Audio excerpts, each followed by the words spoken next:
aquí con nosotros. This is one of a series of meet and greets that I'm having.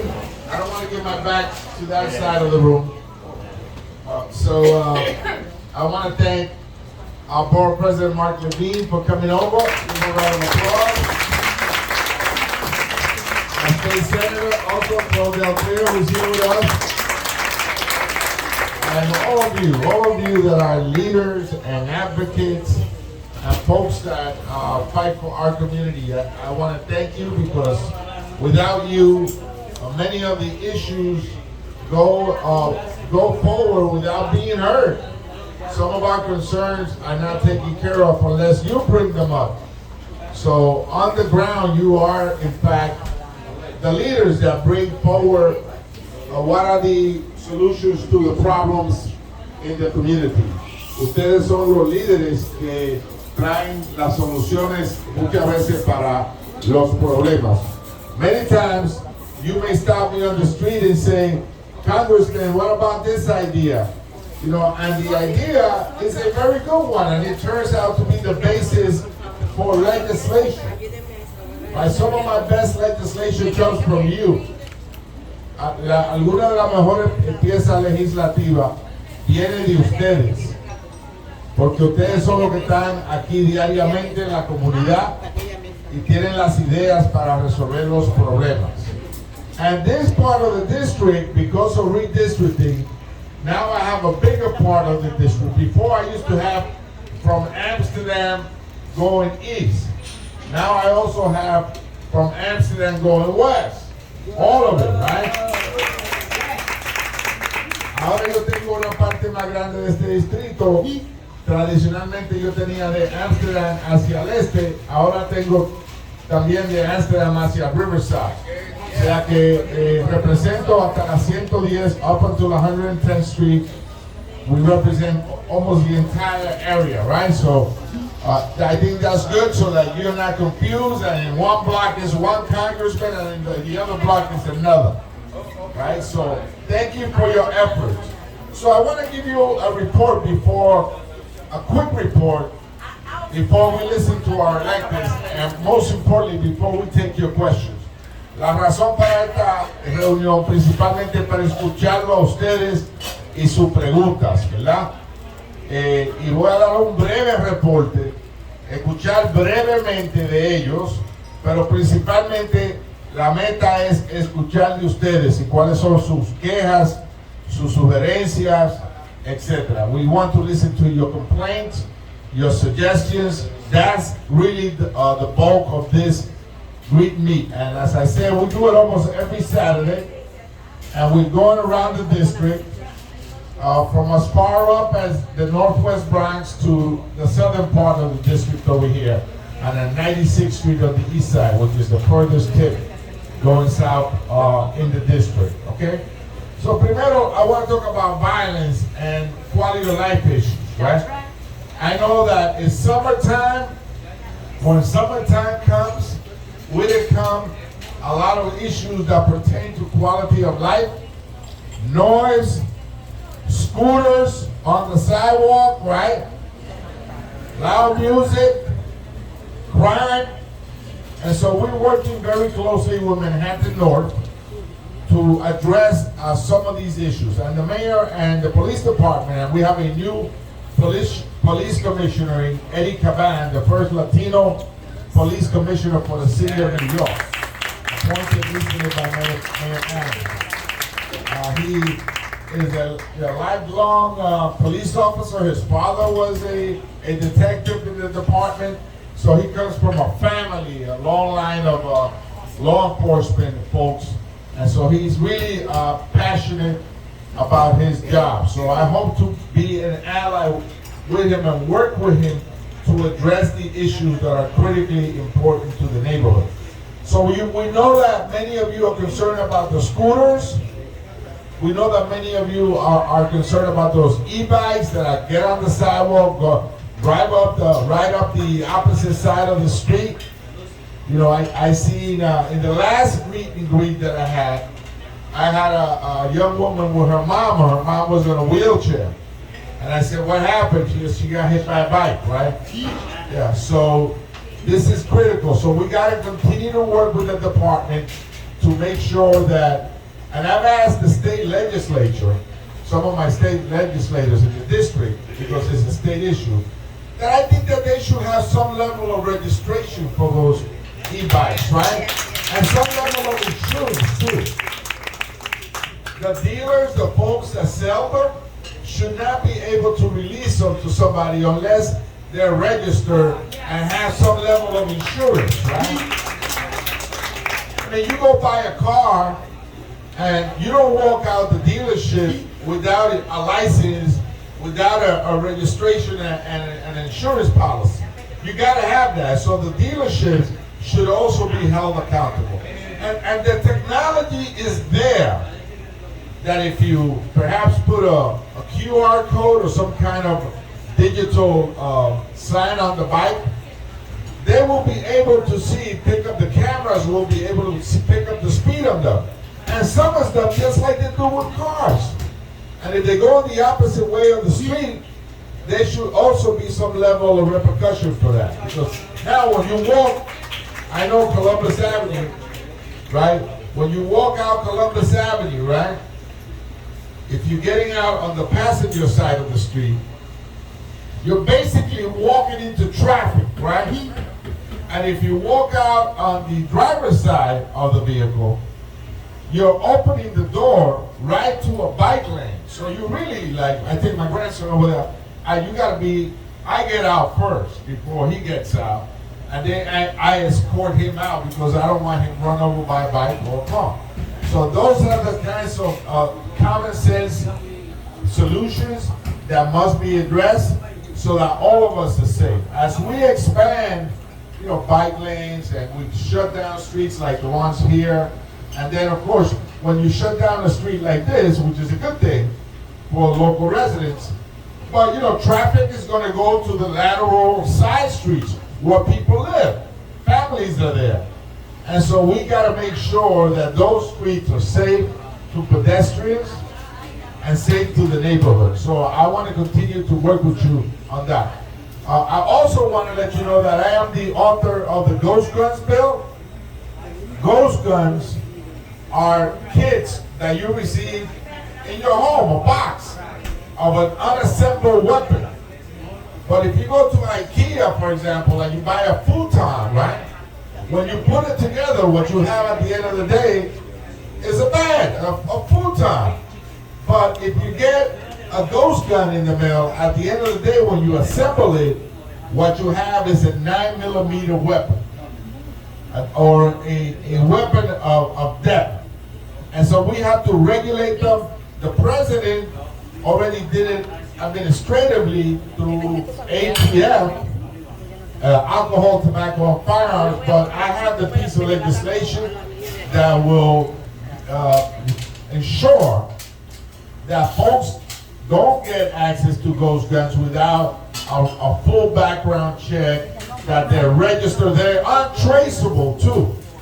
So if you commit a crime, Alan Flack, don't hide back there, I know who you are. If you're around the corner to Alan Flack and the Bishop okay. Well, they're untraceable, so we got to be able to put our arms around that so it doesn't become the illegal weapon of the future. And so we're working with President Biden, with the White House, and with alcohol, tobacco, and firearms. On the migrants, right? Yesterday I visited again for the third time the Roosevelt Hotel. The Roosevelt Hotel is on 45th Street. Ayer yo visité el Hotel Roosevelt. There is 1,000 rooms there. Hay 1,000 habitaciones ahí en el Hotel Roosevelt. They're full to capacity.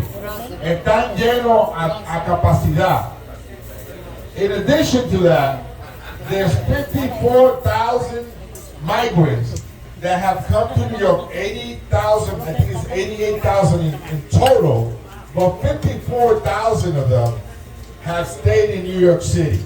Right? 54,000 de ellos se están quedando en la ciudad.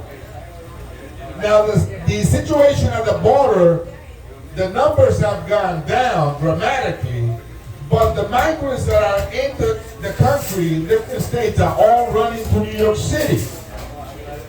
And so the federal government, we in the federal government must do better for New York City in providing them the funding to assist these folks. And FEMA, which is the agency that provides shelter and food, has to do better. Because in many cases, FEMA is the disaster. And so we're concerned about FEMA's ability to respond to this crisis. And we got to make sure that as New Yorkers, now there is a work shortage in New York City. En Nueva York hay una falta de mano de obra. The unemployment rate is the lowest in 60 years across the country. In fact, you go to many restaurants, I don't know about this one, because this one is pretty quick. But sometimes you go to a restaurant and you gotta wait a long time for your order. Tú tienes que esperar mucho tiempo por tu orden. The reason why that's happening is because they don't have the workers. But if you listen to the agricultural sector out west and in the Midwest, there's a dire need for workers. Construction, a dire need for workers. Even though unemployment is down, dramatically down, there's still a major need for workers. And so the president should give a work permit. These folks want to work. That's what they want to do. And they should not be in the back of government. Esta persona quiere trabajar y el presidente y la Casa Blanca le debería dar la oportunidad de trabajo. Eso es lo que ellos quieren hacer. And many of them, as I spoken to them, have college degrees. Many of them are college grads. They have a lot to offer. And I believe strongly that they will reinvent this city. That after the pandemic, they're going to give us the shot in the arm to this city for what it needs. I think they bring with them, they're hungry. They bring with them innovativeness, the desire to work long hours. That's what we need in the city right now at this junction. So I will be going back to the Roosevelt, and I'm going to sleep there because I want to know what it is that they do on a daily basis. And any of you want to come and sleep in a cot, you're welcome to come with me. I don't know if Sean wants to do that. You know, he's much too green for that. Mark has got the experience. He'll sleep in any cot. Right. And by the way, I'm also planning a trip to El Darién.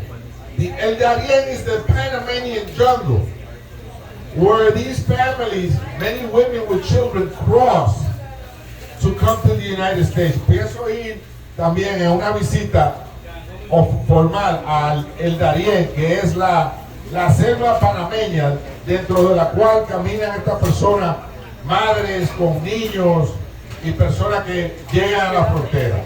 So I want to see what's going on over there. And next month I will be traveling to that part of the world, of the Western Hemisphere. So I'll stop with that. Voy a parar con eso. I have a lot more things to say. Tengo muchas más cosas que decir, pero yo prefiero contestar sus preguntas. I prefer to answer the questions and the concern that you have. With that, let me introduce you to our borough president, Mark Levine. Thank you, Congressmember Espaillat. You know, I definitely am open to spending a night with you in the Roosevelt Hotel. Saludos, saludos. But I do need to know, Congressman, before I decide on whether I should join you in the hotel, I need to know, do you snore? I snore very loudly. Oh, no. I'm just kidding. Before I recognize some of the great leaders here and my colleagues, I want to share with you how heartbroken I am over the loss of Cynthia Doty, who a beloved district leader, former member of Community Board 7, a leader at the Board of Elections, and a lot of us are still processing this shock. So just know that we all are with you in this moment of mourning. A moment of silence? Okay. So we're going to do a brief moment of silence for Cynthia Doty.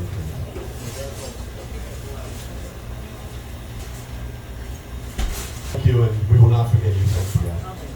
We're joined by two wonderful friends and district leaders here in the neighborhood. Paul the Diamond Roman, please give her a big round of applause. Curtis Arla, and many other, Norma Camposano, Rubén Darío Vargas. Excellent to see all of you. And three incredible elected officials. Congressmember, I'm convinced you have a twin because you are an incredibly active leader in Washington. I hear that from people in D.C. I don't know if you know, I'm checking on you.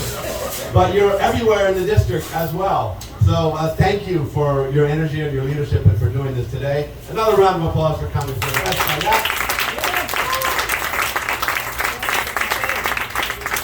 I want to acknowledge we're joined by at least one judge, maybe more, but my friend, your neighbor here uptown, Judge Leslie Strauss, is right here.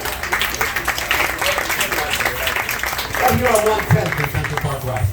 And my goodness, Councilmember Abreu is absolutely killing it down at City Hall.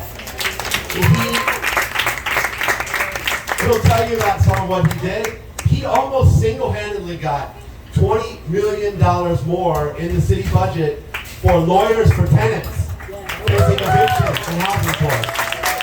That was huge. That was strong. And this leader here, Cordell Clear in the state senate, is already a force. Legislation on women's reproductive rights, legislation to end the statute of limitations on human trafficking, defending tenants, and so much more. She is amazing. Another round of applause for Senator Cordell Clear. I'm going to try and model brevity with just three quick things.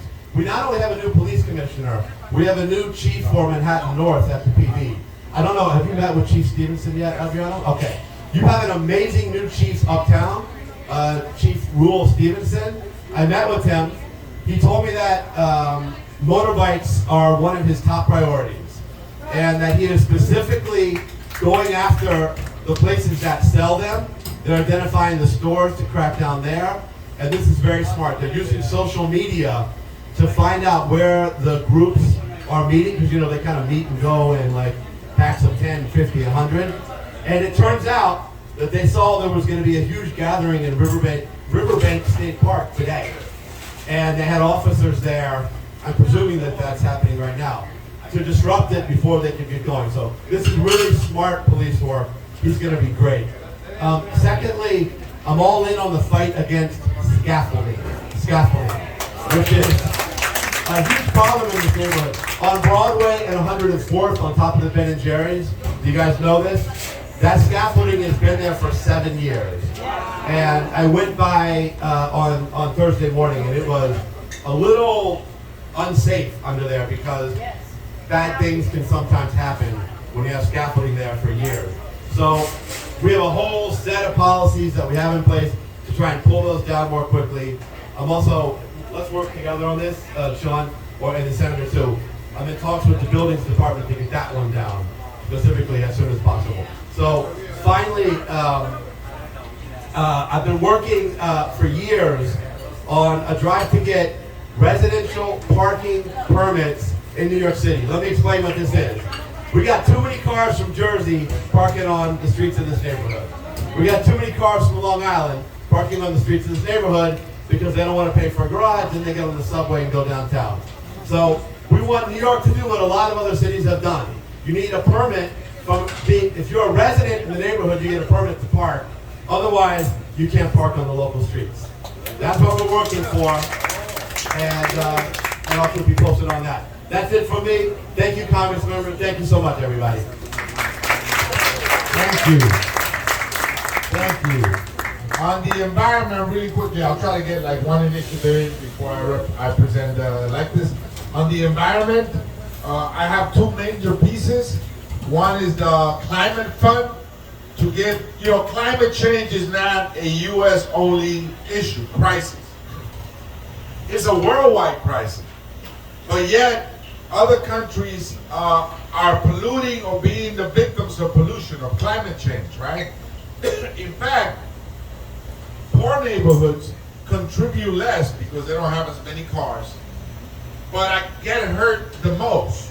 That's where you have high levels of asthma, the conditions. You know, when we had the Canadian wildfires and we had the smog, it was in poor neighborhoods where the quality of air was the worst. And so as a result, we got to have an international climate fund to begin mitigating some of the issues and some of the problems caused by global warming. And so that piece of legislation calls for us, the United States, to up our money. There's already other countries that have paid up their dues, but we must do the same. And this year, President Biden said that he would do that. So that's one piece of legislation. The other one is the EARTH Act, which is how do we get there in 20 years, 20, 30 years. Regenerative agriculture is one way. Electric vehicles is the second way. And the third way is energy, renewable energy. And so that act, and you can go to my website and see the details, gives you a route on how do we all get this. And it's supported by most, if not all, the environmental groups. And so I urge you to go to my website and see the details of both of those pieces of legislation. I was part of the delegation that traveled this year to Egypt, the congressional delegation that went on the COP27, which is the international summit that's held to address climate change, and I plan to do the same again.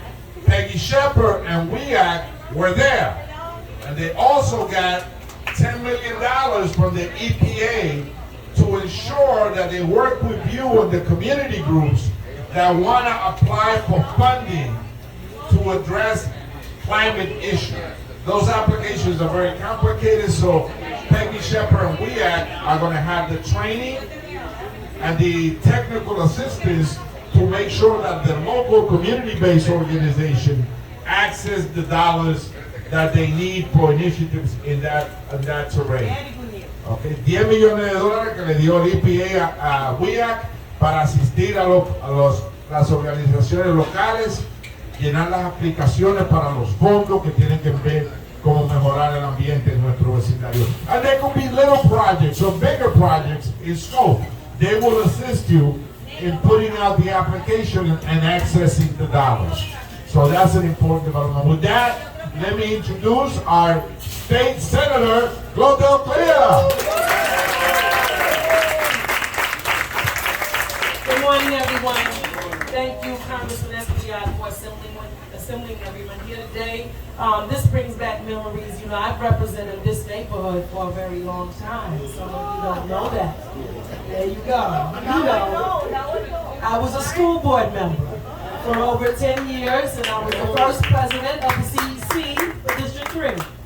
And, you know, so that leads me to another part of my life. I'm now the state senator, but I was part of the senatorial group, a legislative body that finally awarded New York City students $34.5 billion in funding in school aid. This is the money that resulted from the foundation aid, the lawsuit carried by my colleague Robert Jackson back at the time when, well, I didn't walk all the way to Albany with him, but I did walk to the bridge. I made it that far. But from that time, and since the lawsuit was won, it had never been paid. So this body, I'm very proud of, is the first body to finally release that money. Our children are suffering from learning loss during the pandemic. We have a number of students who have academic issues and mental health issues. We need that money for our kids. We need the money that they deserve. So I'm really proud of that. We also passed a historic piece of legislation in criminal justice, you know, called Clean Slate. You know, when you are arrested. Can't wait.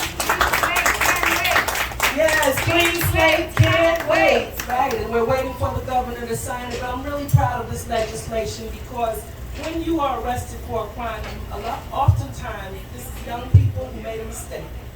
Excuse me. They're arrested and they go to jail and they serve their time, as they should, and they serve their time and they come out. They should not have to continuously pay for that crime.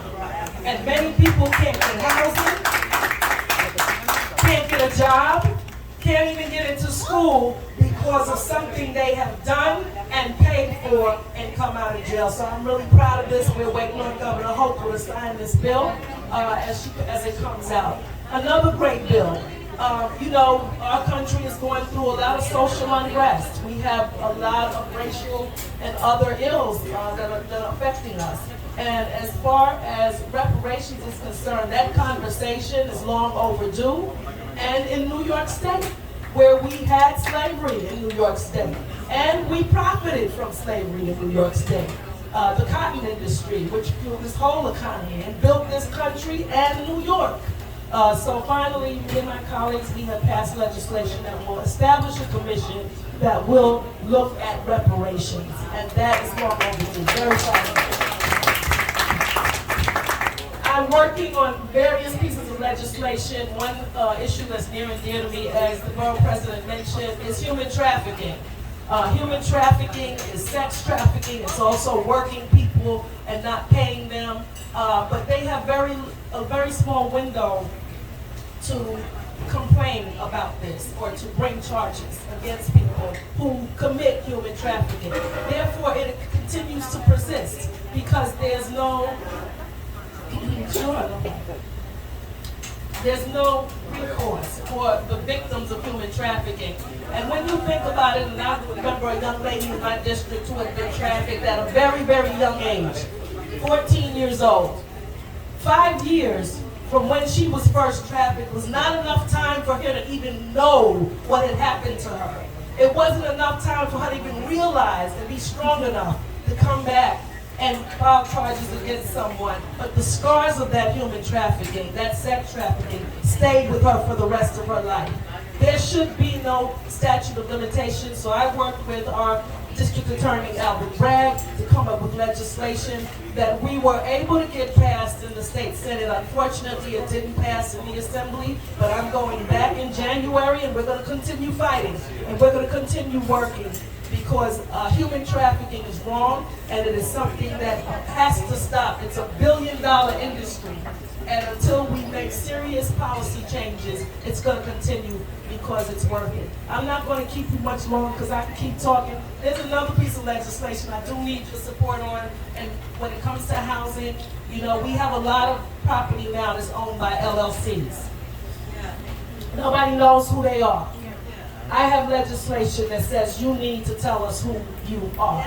We want to know your name and we want to know your address.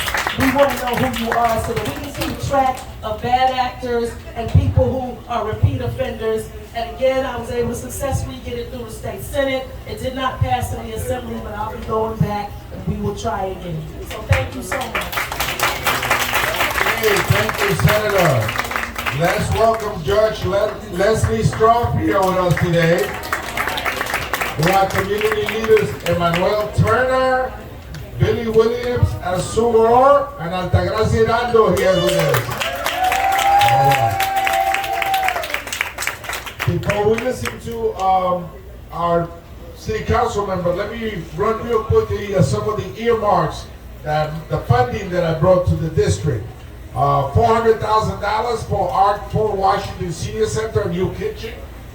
$650,000 from the Bronx Digital Equity Coalition to bring digital equity to the Bronx part of the district. $250,000 for Bronx Recovery Corps at Lehman College. Those are students that are working with local businesses. $1.5 million to the Charles B. Rango Center for Infrastructure at City College. $700,000 for the food pantry at Qual. $750,000 for Columbia University COVID-19 Northern Manhattan Wellness Corps for mental health services. $1 million for Mission Society. Another $3 million for Montefiore School Health Programs. That's telehealth for young people. $1.7 million for building renovation enhancement for Central Harlem. That's the Urban League. Another $1 million for renovating the Whitesburg Commons at Yeshiva University. That was the first round. I'll tell you the other 2 rounds as we go forward. Let's welcome our City Council member, Sean Abreu. Hello, everybody. So, I'm going to be brief because I do want to hear your questions. Voy a ser breve porque queremos escuchar las preguntas. So first, this past budget, as the ball president said, we secured $20 million baseline in legal funding for rights accounts for tenants facing eviction. That means there will be $20 million in the budget every year in perpetuity for this amazing service. Aseguramos $20 millones para asegurar que los abogados podrán representar inquilinos gratuitos, para que cuando una familia enfrente desalojos tenga un abogado que los represente. In terms of funding, we brought in the past 2 years $17 million for Morningside Park. That is huge. So we're gonna have the stairs that you need, we're gonna have beautification projects that you need, and ADA access as well in the northern part of the park. We're also working with Columbia right now to clean the pond. We also secured $3 million for Frederick Douglass Playground on 100th Street and Amsterdam, so that your kids can really play in a beautiful park and call this place their home.